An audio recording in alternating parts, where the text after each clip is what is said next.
G'day, legends. Welcome to the Thursday Sesh on Celtic Down Under. I'm your host, Jared, and joining me is Willie. How are you, Willie?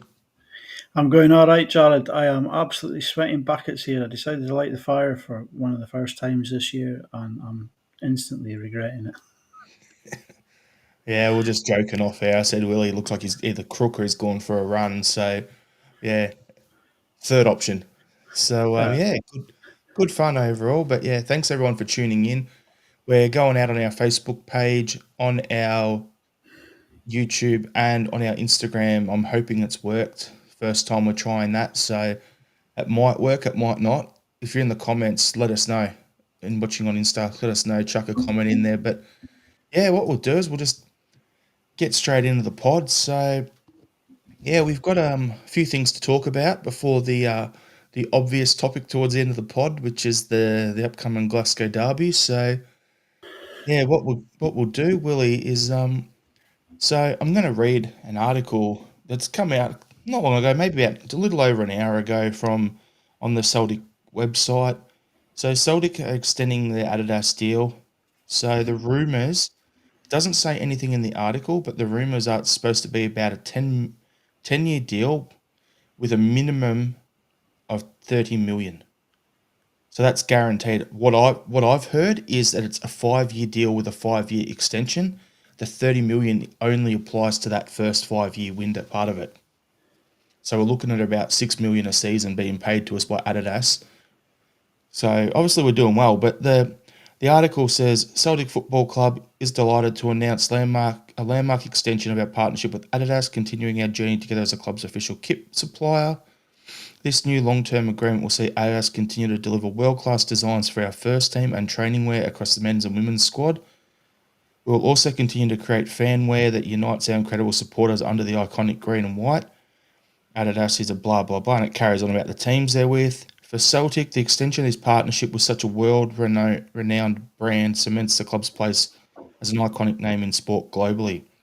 Their new partnership celebrates shared passion for the game and commitment to excellence as we proudly represent Celtic's legacy on the global stage. Michael Nicholson said, "We are delighted to announce this extension of our fantastic partnership. We have enjoyed a hugely successful relationship with Adidas, one of the world's leading sports brands, and an organisation of real quality and excellence. Now to be able to further extend this great association really reflects the strength and stability of the club and the power of our enduring relationship." And then he just bangs on for a bit further. Adidas comment, "We're delighted to continue our partnership with this iconic and legendary football club with such a passionate and dedicated global community of supporters." So basically, two things to talk about here. Uh, there's quite a few things. The two main touching points, Willie, are Adidas. Their thing is we're an iconic club. They know they make money. We're one of their top 10 money spinners in terms of money they make in terms of kits, training gear, everything, right? So, of course, they're going to want to extend with us. That's the first touch point. The second touch point is Celtic will potentially be one of those major clubs that they have where we get custom tops instead of just the off the template stuff going forward on this new deal. So that's always a positive as well. So just in general, we'll get into what our thoughts are on it and what we'd like to see happen from this announced deal. So, and then we're going to go into the leaked home kits off the back of this. Okay. So, Willie, what's your thoughts?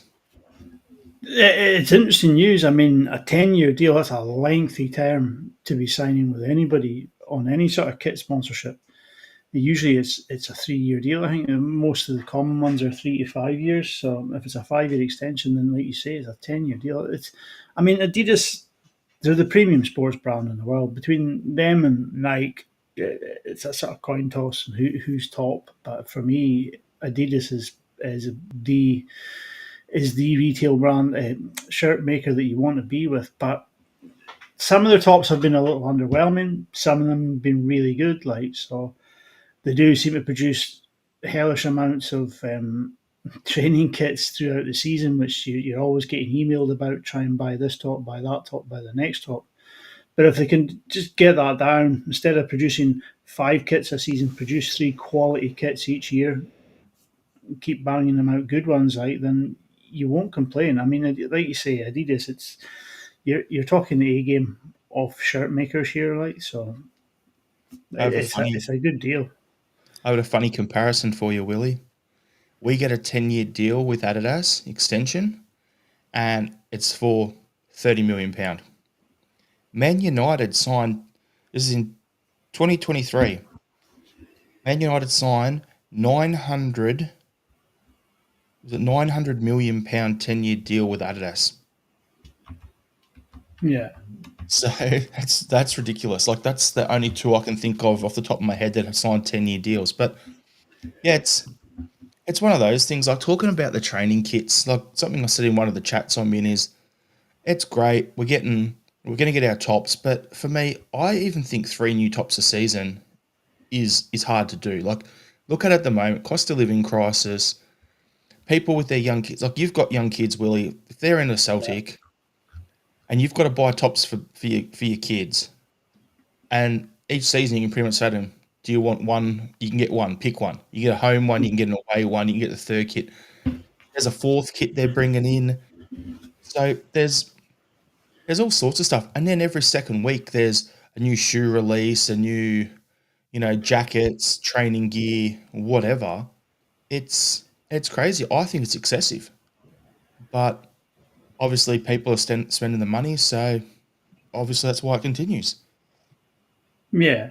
I mean, it is excessive, and as you say, we are going through a cost of living crisis, and there's been fifth kits coming out now, and there's some of the third and fourth and fifth kits have never seen the light of day for a competitive game anywhere. So it's just, I do think they're doing a disservice to the fans by allowing this sort of thing to happen, because kids put pressure on their parents. You know what I mean? You get pressure in school to have the latest tops. It's not like now where I'll turn up on the podcast with a top from the 80s and it's all nostalgic and great. Like, you know what I mean? If you've got last season's top, sometimes in school they can be quite harsh on you. So there's always that push to have all the best and latest and newest gear. And when Adidas is pumping out something new every second or third week, then that's not good for parents' bank balances for sure. Like, Yeah, exactly. And like, I grew up in a big family. I'm one of four kids, so the old hand-me-down thing would have been a thing back in the day. But like, you look at kids these days, they don't want stuff that their older brother had that fit him for a year and now it's yours. They want their own the new current stuff all the time. So yeah, it's a bit of an interesting one there. And I just look at it, Willie, like, growing up, falling in love with Celtic in the basically the 90s was the main time that all happened. And I loved how in the 80s and the 90s, it was basically two kits and had a 2-year window. So you get a new home kit one year, the next year you get a new away kit, and it would alternate. So that way it was easy to stay on top of. You get a top, you know it's going to be good. Your parents would buy the top for you, but probably a size bigger than you potentially are that at that point in time. So it lasts you this season and next season. Then next year, you get another top, and it lasts for 2 years, and it just goes on like that. That's how I grew up with that sort of thing. So this every 2 weeks training gear, four tops, five tops, whatever it is, it's out of control. Like, this season with the exchange rate and everything, I bought my wife a top. I didn't buy myself any of this season's tops. The only one that I wanted to buy is the yellow one, and they don't have it in anything larger than a medium at the moment. So every time I've gone to buy it, I haven't been able to get it. But buying the pink goalkeeper top with Schmeichel's name and number on the back for my wife, I didn't get much change on 200 Australian dollars in terms of buying the top and getting it shipped over here. It's not exactly cheap even for someone like myself. So I can only feel bad for those living over there and their kids wanting to get every single top. yeah, yeah. I mean, five a season. That's just scandalous. Like, you know what I mean? And that's every season. I mean, last the last fifth kit was that Irish replica one with just a white top with the green stripes and a Yeah. badge on it. And I don't know. I didn't even hear how the sales on it went. I don't think it was great from what I gather, but never saw the light of day. I didn't even see any of the players wearing it to a presser or that. Like, you know what I mean? It's just, oh, here's our fifth kit. Buy it. The thing is, we're Nobody's not going to allowed wear to it. wear them. We're not allowed to wear them in a Yeah, game with you. yeah. Not allowed to wear them in a game. So, yeah, sorry I spoke over there, Willie. I think we had a little lag for a second. Yeah.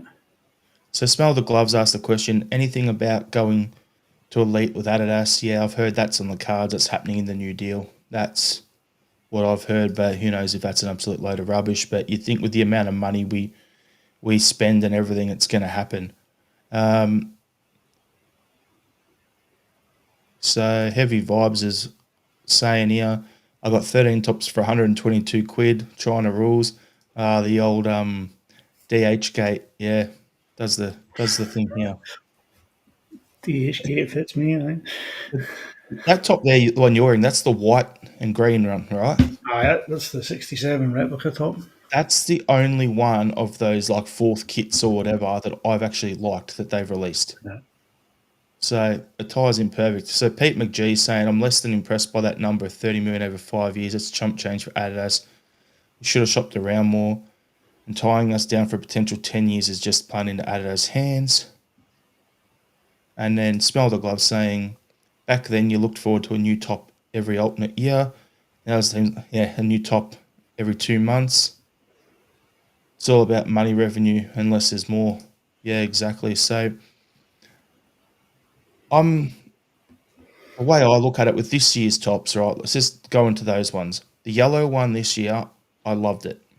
Being Australian, any yellow and green top automatically draws my attention because they're Australian sporting colours, plus it's got a Celtic logo on it. So it's a fair chance I'll buy it. The camo one, I look at it and go, yeah, that doesn't really jump off the page as Celtic to me, unless I'm going to wear a balaclava and chuck it on.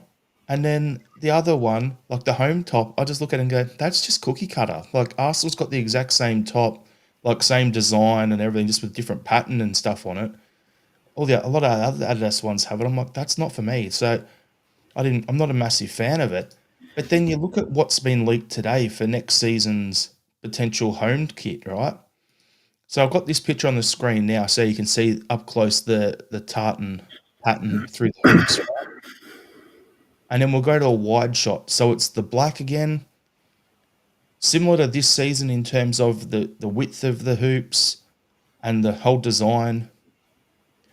But I look at this top as a combination of our last two home tops. It's this season's design in terms of hoops and everything, but then they put a pattern and the black on it the way they did with that turtle one a few years back. So more than likely I'll buy that top, let's be honest. If that's the real top, I'll probably buy it. And if some of the other leaked tops, there's probably two that I want to buy next year. So I'm looking at least $300 easy just to get myself tops, and then there's gonna be postage on top. So it's not gonna be cheap, but that's the things you do for Celtic. That's how I put money back into the club to support it. But yeah, what are your thoughts on that top, Willie? I don't mind it. I mean, it's another one. It's a little bit underwhelming, but it's okay. You know what I mean? It's not. It's not the Teenage Mutant Ninja Fenian top. Like it's not that bad. You know what I mean? But it's okay. But it's again, it's just as you say. It's kind of this season's top with a little bit of a different hoop to it and black Adidas stripes, which I don't particularly like myself. I prefer the green ones, the same color as the top. But it's not the worst I've seen, right? Funny thing is, you got Smell the Gloves agreeing with you, Willie, saying no black stripes again. I'm one of the weirdos that actually likes that. I don't know why. I actually like the black on it. I don't want it to be over the top, but I don't mind the little black trim and that. I also like the yellow, like a yellow trim, or the green stripes would be great too. Like I wouldn't have any problem with them. The ones that like annoy me is when they do funny bugger stuff with it. Like over here in the A League years ago, Melbourne Victory was with Adelaide. Melbourne Victory was with Adidas. What they had was it was like the navy blue with the white V, and then they had white down under, so it was made a big M into a V for Melbourne Victory, right? That was a Yeah. design. Weird looking top. But what they did was on the top of the shoulders, it was white. But then down the sides, where they've got white running down the sides, they had blue. So they didn't just have them on the sleeves; they also had the Adidas stripes down from the armpit to the bottom of your stomach. Yeah. That's sort of funny stuff that I don't like the look of. If it's just straight down the shoulders, I can live with any color. Doesn't bother me. So after living through that torturous top, that's why it's a no, not a massive issue to me. My biggest concern is I wish Adidas would bring in tops that, like New Balance had, that fit bigger people. Like they bring in all these like player cut ones which are really tight and hugging. Have a think about, the old 6'3" people over 100 kegs who, wouldn't mind a top that doesn't show off every little roll they've got going on in their stomach. Like, Yeah. give me something a bit Yeah. bigger. Like, it's ridiculous. I have to agree with you there. As a bigger bloke as well, the sizing in modern tops is just so much smaller than what it used to be. Even like that all green away kit they had that the one Kyogo scored the double in the cup final wearing against Hibs. That was a good fit, and that was quite a big fit for a 2XL, which I normally am like. But it was a decent fit, and I still wear it because it's quite a comfortable top and it looks good. But I've had a couple of the 2XL tops. I'm like, are you sure this is a 2XL? This seems to be getting smaller, but it's the same. I'm the same size as what I was 3 or 4 years ago. I'm not much bigger. I'm not much smaller. You know what I mean? I'm not really fluctuating that much. But some of them you just put on, you're just like, oh, I was saying to you, what's happened here? Like, but then you go back to, you revert to that all green one, and then there was the black one with the green pinstripes down it. It was another one. It was a good fit, and it was a 2XL as well, and it was a great fit. But you get some other ones that are 2XL. You're just like, no, I don't think this is a 2XL. I think you've undersold this a bit. Like, The first year of Adidas, they were decent. Like, yeah, okay, so New Balance, I was fitting into a large or an XL, depending on what I wanted, right? Since then, I've lost 22 kilos, yet now I have to buy a 3XL and it's tight. Figure that out. mm, yeah, It makes no yeah. I'm the sense. same. Yeah, Makes no sense. But just going to go to a comment here. Pete McGee, not having any big V's on the front of our strip. That looks like a rugby jersey. I wasn't saying that. I was using it as an example, talking about the Melbourne Victory's old Adidas top. But anyway, smell of the glove. I like a simple green and white unbroken hoops home strip. Away, top to either yellow, black, or lime green. And then the third strip can be anything. Let the fashion students go wild on that one. Or run a competition for the kids in the Kano to design it. That'd be unreal for the third kit. But yeah, I agree with you. Black, yellow, lime green, maybe not, but yeah, I'm happy with that. Um, and then Heavy Vibes is saying as long as there are 5 or more hoops, I'm not bothered. Yeah. So realistically, I'm okay with the top. Let's see what they come out with for all of them, but it's going to be a bit of an interesting one. They're going to get my money anyway. Let's be honest. yeah. So we're going to move along to the Player of the Year nominations and Manager of the Year nominations that have been announced this week. So we'll go through Player of the Year for SPFL, 4 nominations for the award, 3 from Celtic, Daisy Maeda, Callum McGregor, Nicholas Kuhn, and then Simon Murray from Dundee. So based on that, Willie, who do you think's going to win the award and why? Oh, it's going to be Maeda. He's an absolute shoo-in, but knowing Scottish football, fucking Rocky Dennis might win it. Right? And if the younger generation don't know who Rocky Dennis is, look up the movie with Cher that he starred in. You'll see who Rocky Dennis is then. Like, but it can only be Maeda. Like, he's our own Speedy Gonzalez. He's just he's just electric this season. Everything he touches turns to gold for some reason. Other seasons he's tried lots of things and they've never come off. This season, everything he tries seems to come off. I mean, Karl Marx had a really good season and the consistency levels have been exceptional, but Dyson's just had that little cutting edge above everybody else in the league. So, and like, to be fair, like Simon Murray's had a good season and he's probably single-handedly kept Dundee in the Premier League. And he's bagged over 20 goals, which is no small thing to do for a team who are trying to fight off relegation, and they're probably going to. It's going to be between them and Ross County for the playoff, I think, but probably be Simon Murray's goals is going to keep them in this league. But yeah, for me, without a shadow of a doubt, it has to be Tasman Maeda. Wasn't Simon Murray at Ross County last year? Mm-hmm, yeah. How funny would that be? Move from one to the other, potentially keep one up. But yeah, he's done well for himself there, but it's got to be Dyson. Like Kun's Yeah, been hit and miss. Like really, his highs have been really high, but his lows have been some bit of a lull here and there. Where Callum's just been the metronome of the team, just ticked things over, kept it going, kept it going. But Dyson would have been in the mix for Player of the Year from his form on the wing for the first half of the season. To then move him into a striker position to replace Kyogo and to give the performance he's got there, I honestly think you could nominate Dazon's first half and nominate Dazon's second half, and that's 1 and 2. That's how good he is. So yeah, it's going to be a bit of an interesting one there. Smell the glove saying Dazon first, obviously, but Simon Murray's had a good season. Yep, 100%. So it'll be interesting to see how that plays out. But will voter fatigue come into it? Everyone doesn't want to vote for one of the three Celtic players, so they're like, nah. Everyone of a Hun persuasion just piles on and votes for Simon Murray. You yeah. could potentially see that happen. You just need to look at what happened last season. It was the miscarriage of justice last season with Matt O'Reilly not winning Player of the Year. How Lawrence Shanklin won Player of the Year, I'll never know. Like, I mean, he scored a few goals for Hearts, but he wasn't all that great. Like, you know what I mean? Matt O'Reilly was phenomenal. He had 1 month where he went quiet, and I think that's the month that the voting was out, and everyone just sort of piled in and gave it to Shanklin. Like, but proofs in the pudding. Who moved to the Premier League for 30 million, and who scored 4 goals this season for a struggling Hearts team? You know what I mean? Not even that, Willie. Just look at his head. That's all I have to say. Just look at that head. Honestly, He's even a like mother would love that. he's like a Klingon who's had his forehead ironed. Anyway, let's not pick on him too much. You can still pick on him, just not too much, okay?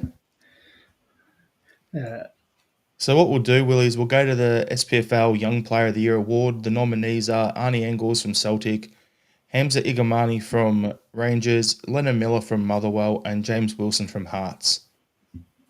So who do you think will win the award and why? uh, I think it'll be Motherwell. I think he's had a great season. He's been consistent from start to finish. He's played pretty much every game. Um, Arnie Engels has had quieter spells. He's had a really good season, in my opinion, and I think he's up there with Lennon Miller. As definitely in a shout of winning it, but I think Lennon Miller might just shade it. Like, but Hamza Gamani's had an okay season, breakout season, but I don't think him or the fourth person you mentioned, Jayton Wilson at Hearts. I don't think the two of them have been consistent enough over the season, like Engels and Miller have. So I'm just having a look here. James Wilson's played 20 matches, 5 goals for the season, right? Yeah, And then you'll have a look at what Igamane's done. And as much as it hurts me to say that, he's got to be higher up than him. Engels is going to cop it because he's the 11 million pound signing. So, everyone will be like, well, why should he be replacing? Like, why should he be getting that? Why should he be winning this award? He should be doing better. Igamane this season, 30 matches, 11 goals, 1 assist. And we'll go to Lennon Miller now.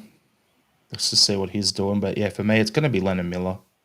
Let's be honest. yeah. 22 matches, 2 goals, 28 matches, 2 goals, 6 assists. So Igamane on paper is probably the second biggest performer behind Engels, right? So Engels in terms of matches played, goals scored, all that sort of stuff, assists, is the best of the lot. Igamane comes in second, then what's his name over it? Then Miller because he's got more assists. Then James Wilson. So that's how it should go. But yeah, I just think Lennon Miller will get the win. He's been appointed club captain at Motherwell. I mean, he's what 21 years of age, and he's been appointed Exactly. captain. Yeah, shows his leadership qualities that he's got. Like, so, Lennon yeah, Miller, yeah. he's only 18. Is he 18? I thought he was Yeah, 21. just turned 18. He started the season as 17. He's going to go for He big money will. this off-season. He will do. I don't think he's going to stay in Scotland either. Like, I don't think we'll move for him. I think we might move for him, but I don't think. I think he's going to be another one of these Lewis Ferguson, Alan Hickey type players that are going to move on. We're not going to pay the right amount of money, and he's going to move on and go on to get bigger and better things. Like. He'll either land at one of these three clubs. If he doesn't come to us, he's either going to end at like Union St. Gilloise over in Belgium, so part Yeah. of the Brighton model Tony Bloom setup. He'll either go there. He'll end up somewhere in Italy. Like if Ferguson, Lewis Ferguson leaves, was he at Genoa? If he moves on, because there's talk of him going to Napoli, if McTominay gets sold, he'll probably go there to replace him. Or he'll end up at Everton, because they're in their new stadium. They're going to want to make a splash, and Davy Moyes has been up the road looking at him. Yeah. And I actually reckon that'll be a perfect manager to develop him. I would love for him to come to us, but yeah, I just don't think it's going to happen. Yeah. I don't think it'll happen either. And like you say, I would love him to come to Celtic. I think he would be a good fit for us, but I think this is going to be another John McGinn style one where we're just going to go, oh, no, that's too much. We're not going to pay that. Unless we were to turn around and say, all right, Motherwell, here's £8 million for him up front, take it, because we know we're going to be selling someone like Hatade, for instance. Mm-hmm. If we know Hatade's moving on, then stump up the cash and just get it done. Don't muck around. But anyway, we'll watch this space. We're going to have all off season to talk about that, and I'm sure over the off season when we go back into the off season chinwags where it's just random episodes pop up on random nights when something happens. We'll talk about it then. But anyway, we'll go to the Coach of the Year or Manager of the Year nominations. So there's two from the Premiership: Brendan Rodgers and David Gray from Hibs, and then John McGlynn from Falkirk. So basically, David Gray's brought Hibs up to third, as you know. Brendan is doing his thing, and John McGlynn's basically got Falkirk teetering on the edge of being promoted back to the Premiership. So, who do you think is going to win the award? As good a run as Hibs are on, I don't think finishing third, which is still not assured, will top doing a double or a treble. I think Brendan on merits, he's going to go and win a treble by all signs point to him winning a treble. It's already a double.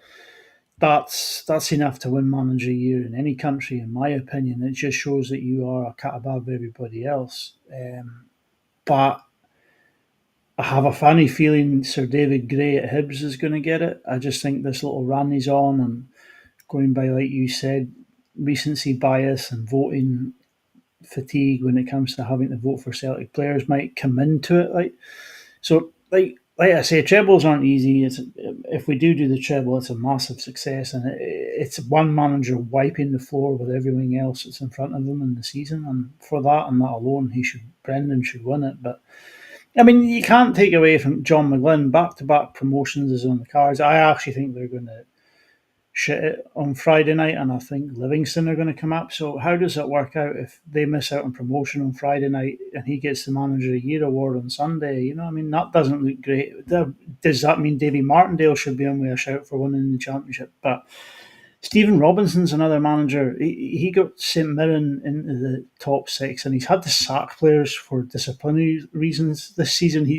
There was a point there when he didn't know who was involved with what in a nightclub, or something happened out in the town one night, and he didn't know who was involved, and it was all coming out. And it's not the sort of thing you prepare a manager for. And he's had an outstanding season, so he deserves to be in that list as well, I think. But I think David Gray is going to win it. So I'm just looking at this. So I've gone back the last 10 years.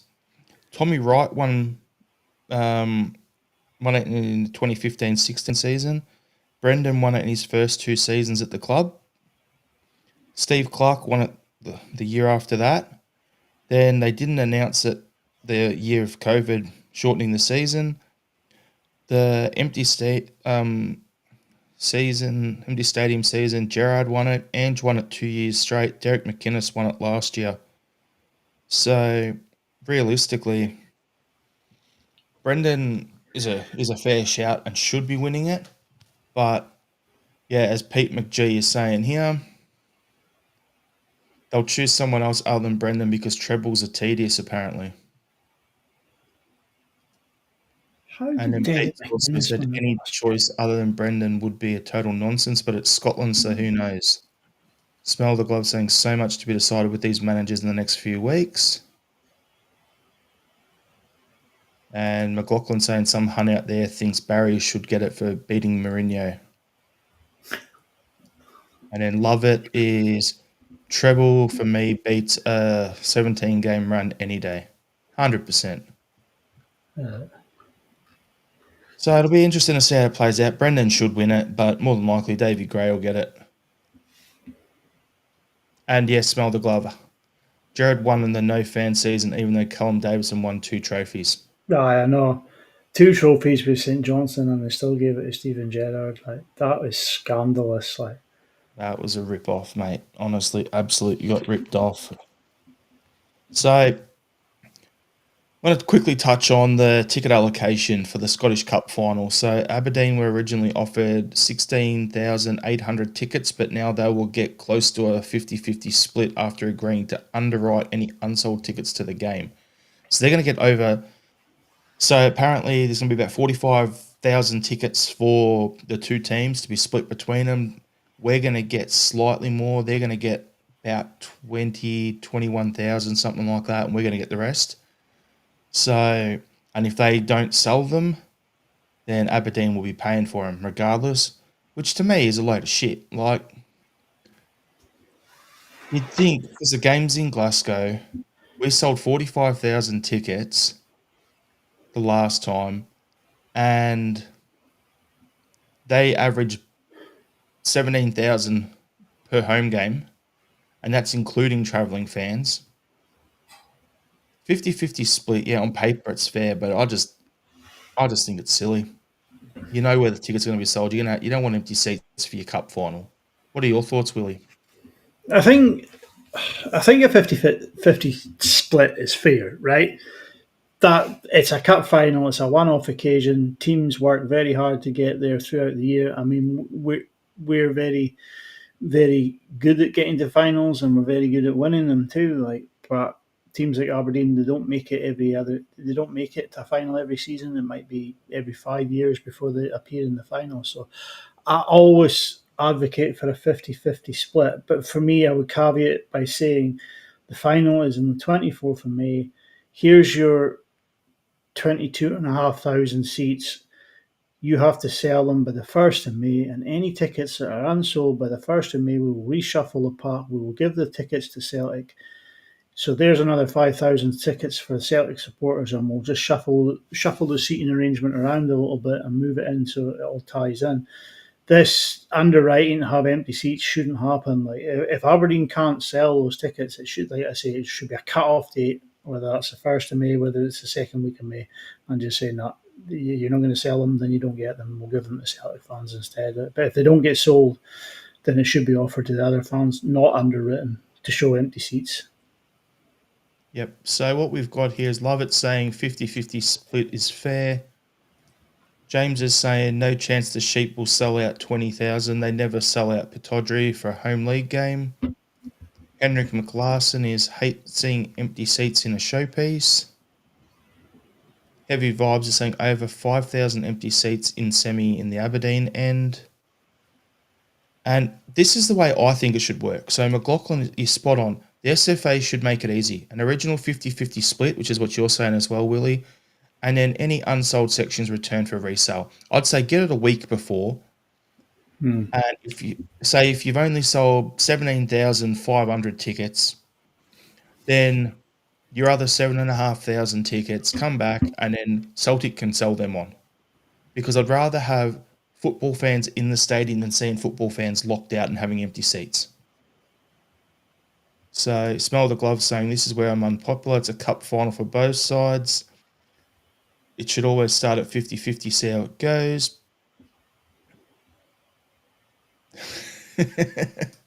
James is on fire here. Unless they plan to bring the entire sheep population with them, no chance they sell 20,000. And then Henrik McLaughlin says, always a ton of corporate tickets that go unused, and they're the ones you can get last minute. 2-3 days before, those things are just bouncing off the walls. Like, I've been offered tickets in the past for it, and I'm in Australia. Like, that's ridiculous. Love it saying unsold seats should go to charity workers for nothing or NHS workers. Yeah, so even get the school kids, as McLaughlin's saying. Yeah, I just don't want to see players, football fans getting locked out. So a couple of bits of news, Celtic-related news from over this side of the world. So I'll put these in just for a chuckle, right, before we get into the derby talk.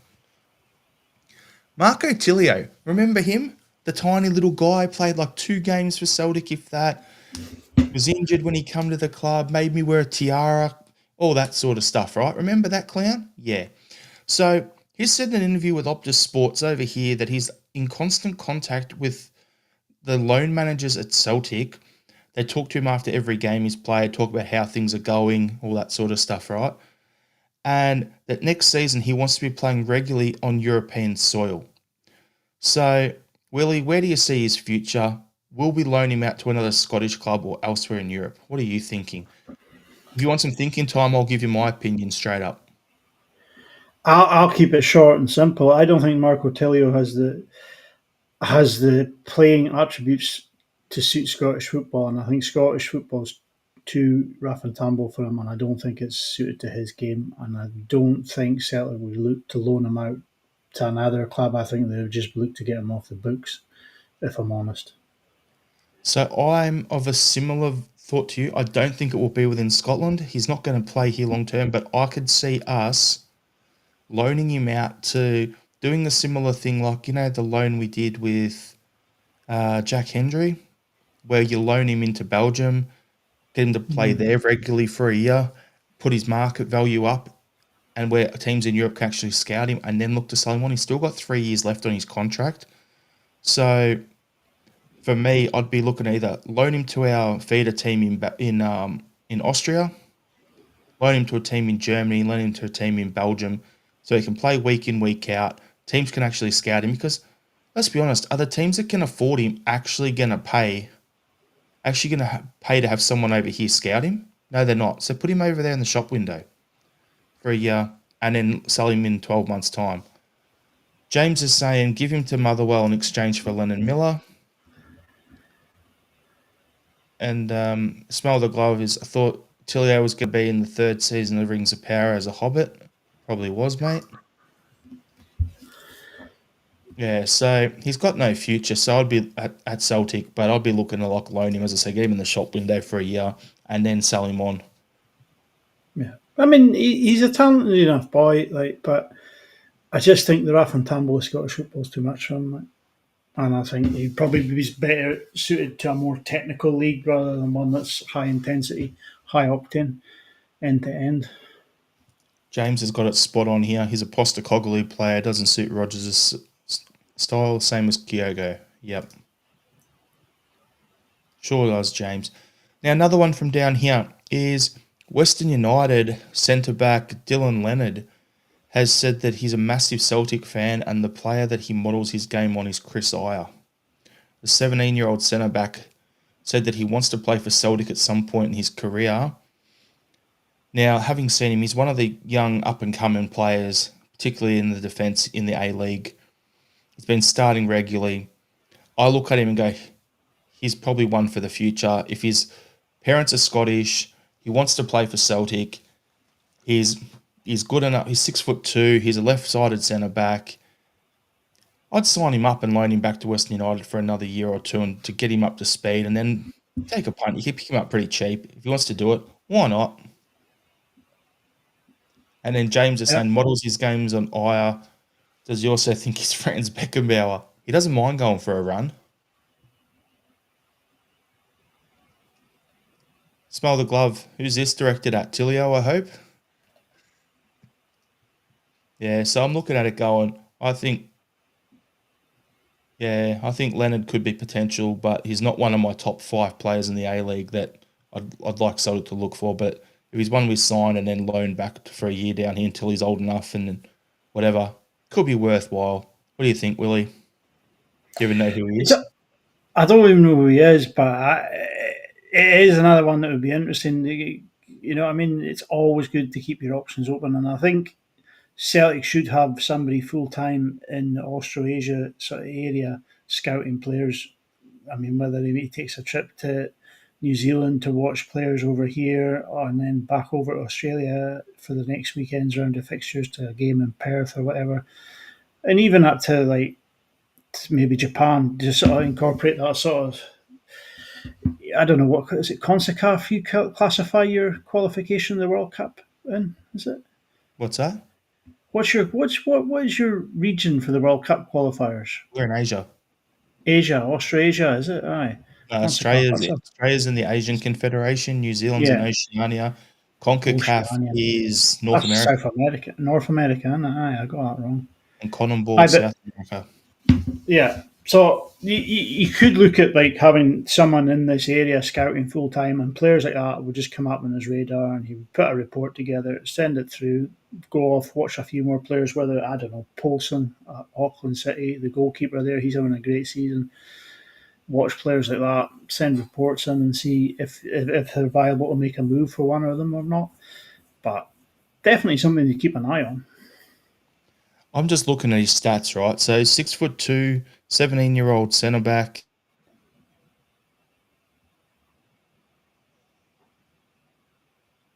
One red card. Doesn't mind crunching people by looking at the tackles that he's made.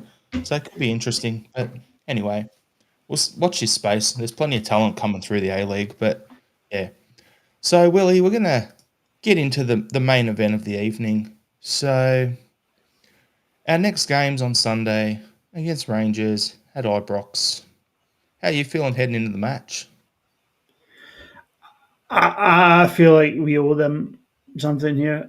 They've left one on us twice now in a row, and we owe them something here. With that, we've not showed up 2 games running, and you could argue that the cup final we only showed up in the second half of that onwards. We didn't show up in the first half, but this is a revenge one for me now. This is all about just laying a marker down and just saying that this is our city, this is our league, we are the champions, this is why we're champions. And your 2 results mean nothing. Those 2 results meant nothing to you.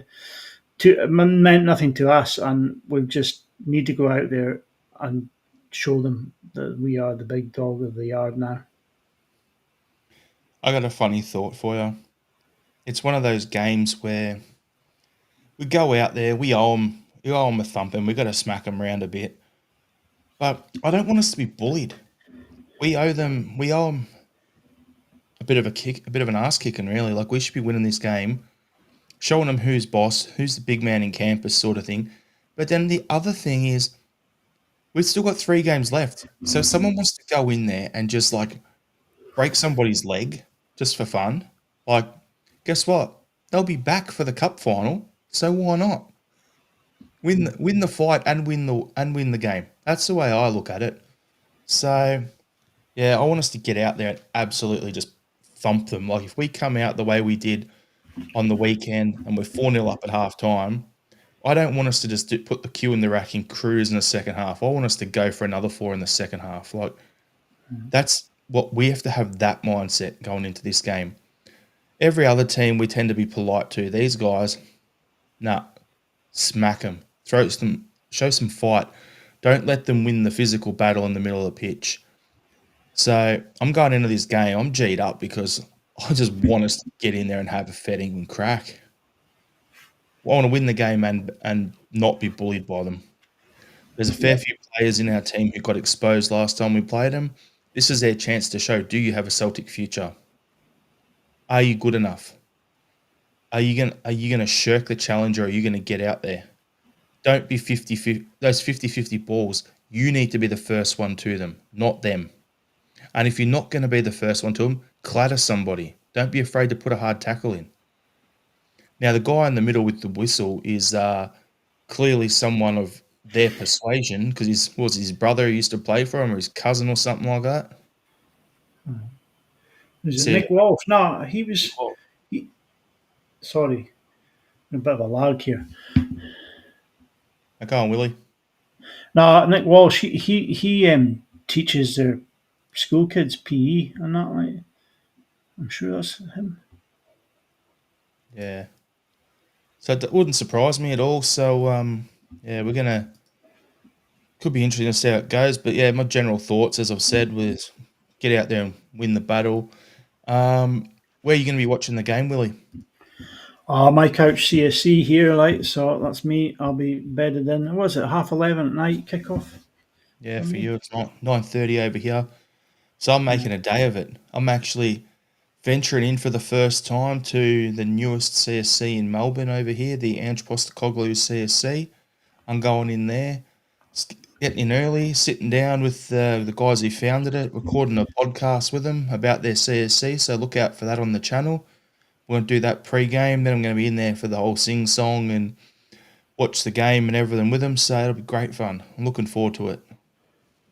So if You you're in taking Shane Melbourne, with you? nah, Shane's not coming, I don't think. Ah, Yeah.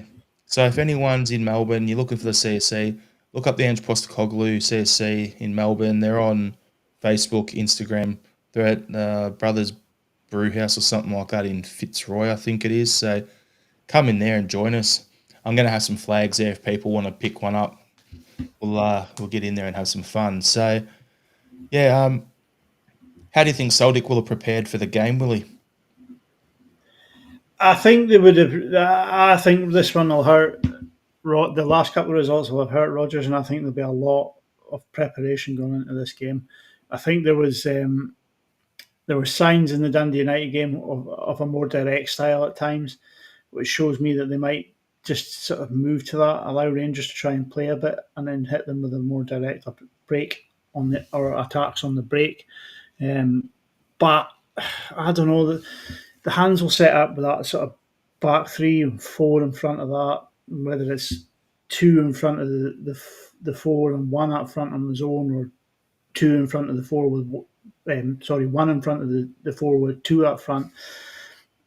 I'm not sure that's how they're going to play in possession. Out of possession, they're going to have a back five, and we've seen with the last couple of games that they're quite happy to turn over possession and just sit there and soak it up and try and hit us on the break. So if they're going to do that and play that game, we need to make that possession count. So, and we're at a possession-based team. That's one of the ones that hurt me the most about the last game is that they gave us so much possession, we didn't do anything with it. So, if we do get the possession, then we got to make it count. Like get Ada to drop a little bit deeper, let Kuhn and Maeda run on into him, and he can flick balls onto them. So, I there will be like I say, there was passages of play at Tannadice that are a little bit more direct than what we normally play. So there is signs there that there has been a bit more preparation going into this game than there would have been for the last couple of ones. Yeah, I'm looking at it, Willie, going, they're gonna.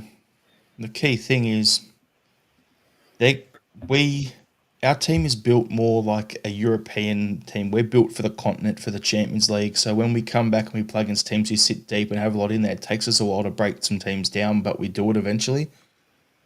They're going to come and set up against us where it's going to be a quick hard press. If it's not on, they'll drop back and they'll sit deep and try and spring us on a counter. They're the two options of how they'll play us. So they're going to attack us and defend us the way that they have in their Europa League in this season. Like a quick press and win it back quickly, or sit deep and look to spring us. So with that in mind, we need to keep our shape, not get overwhelmed in the middle of the park, and know that they're going to look to go wide and bomb over the top. But I'm just thinking it's going to be. I don't know why. Normally, when I go into a derby, I'm like, oh shoot, it's going to be tough. It's going to be a tough slog. Like, I think this is going to be a high scoring match. It may be we win 4-3, but it's going to be a high. This has the feeling that it's going to be high scoring for some reason. To me, that's just my gut feel. I think there's going to be over 5 goals scored. I wonder what the bookies would give me for that. So it's going to be an interesting one. But I think the player who's going to have the biggest impact on us winning this game, the two of them, it's going to sound really weird, Willie. It's going to be Callum McGregor, Arnie Engels. Those two in the middle together, that's what it's going to come down to. Which players do you think will have the biggest impact? I think it's going to be Callum McGregor who's going to have the biggest impact, because if the Rangers are going to go to sit off and let us have possession, then that just allows Callum McGregor to weave away his magic that he always does in games when they give him time and space. So it'd be foolish of them to try and sit and play off him. So, and they are kind of foolish enough when it comes to playing. You've seen the way they've played against other teams this season. They've been absolutely. I don't think they've won a home game under Ferguson yet. Like, so that's how bad they are. So, yeah, I I think it's going to come down to Callum McGregor. And I think Callum McGregor, like I say, Callum McGregor he's just he's a needle that pulls the thread together on this team. Like, and yeah, I think he's going to be key and pivotal for us. Like, So what I'm going to do, Willie, I'll go through some comments and then we'll get through our expected starting lineups and score predictions and everything. So McLaughlin's saying here, the last game at Celtic Park, as Brendan Rodgers said, the players thought they only had to turn up. I think it'll be a lot different this weekend. James is saying, polite to them, never. They are the enemy and disgrace to football. Smell the Glovers. I want Engels to run the show in the midfield for once. Pegleg's saying, if they're pressing high, that's a lot of space in behind. We've got Mader and Kun. They're not exactly slow, so let them chase it. Exactly. If they're going to do that, just hit it over the top and say, off you go. Can't be offside if you hit the ball, if you're in your own half. So that's another thing we can look at. James is saying Mader and Tavernier again should be a good laugh.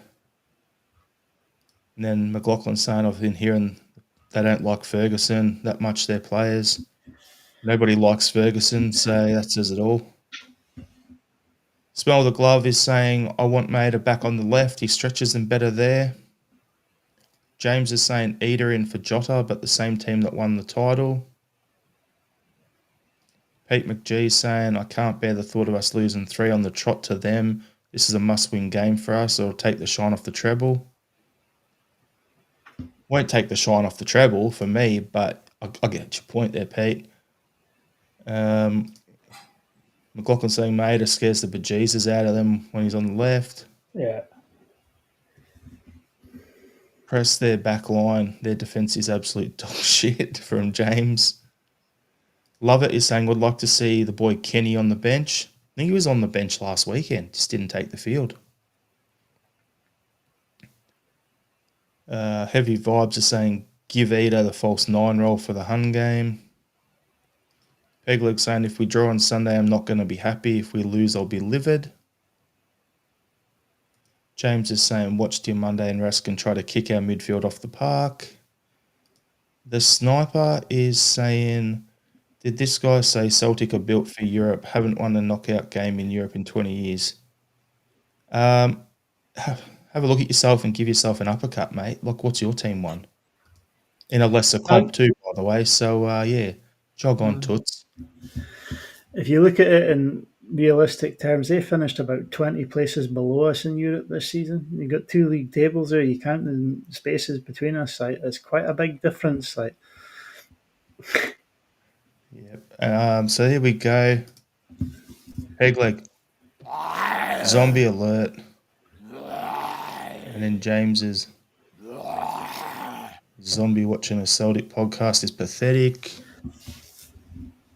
But anyway, yeah, we'll get to our starting lineups, Willie, and score predictions. Do you want to go first? I go on then. I've got it all down here in front of me. I've got Sinisalo in goals, Johnson at right back, CCV Scales centre half, Taylor at left back, Carmack Fatati Engels, Kuhn on the right, Maida on the left, Ida through the middle. And I think we'll win 3-1. That's my exact lineup too. And what do you say, 3-1? Yeah. Also, there's going to be over 5 goals scored. So I'm saying we're going to win 5-2. 5-2 sounds fair to me. And the goal scorers will be Adam Eder will score 2. Dazen will score 1. Kun will score 1. And just for shits and giggles, Arnie Engels from the penalty spot to just rub misery into an empty end of a stadium. I'll see you that, and I'll raise you. I'll go 2 goals from Maeda and Ida, and then we'll get a goal in the 80th minute and from the penalty spot, and we'll bring James Forrest on to take it. Nice. Now, the funniest thing of all, Willie, would be if, say, the Bricky comes on and scores again in the 88th minute or something, because he's got a Uh, habit of doing that. So, yeah, yeah, it's going to be an interesting one. Let's get the win. Yeah, I think we'll wrap the pod up there. Heavy Vibes are saying, be happy with an own goal 1-0 win. James is saying, Sinisalo, AJ, CCV, Scales, Taylor, McGregor, Atade, Engels, Maida, Kun, Ida. 3-0 for me. I think pretty much everyone's got the same sort of lineup. Yep. We got here any bloody win from Maddie. yeah. Yeah, love it. Saying hope Taylor starts. We played great since he's come back in. Yep. And Henrik McLaughlin, I'll go that a bit of last comment for the pod here is I'd love to give them a doing. So, Willie, we'll go to our final thoughts to wrap it up. So, what do you got? Final thought for me is Andor season 2. It's been pretty good so far, and a quick shout out to the Sure Clean company in Hawke's Bay who spared my blushes as I stepped on a big sticky patch of tar. Didn't realize I'd done it and walked through a school. Got tar all over the carpet, and they managed to get every last bit of it out. So big shout out to those guys. Nice. My final thought is pretty simple. Get out there, get the Rebs on, get the win Celtic on the weekend. Looking forward to it. So, oh yeah, one last thing for next season, we're looking for a couple more podcasters to join this show on a Thursday and also our Monday pot noodle. So if you're in Australia, New Zealand sort of time zone and you're keen, reach out to me on our social media channels as well. But yeah, just with that, thanks Willie for joining me tonight. Thanks everyone for tuning in, and hail hail. Hail, hail.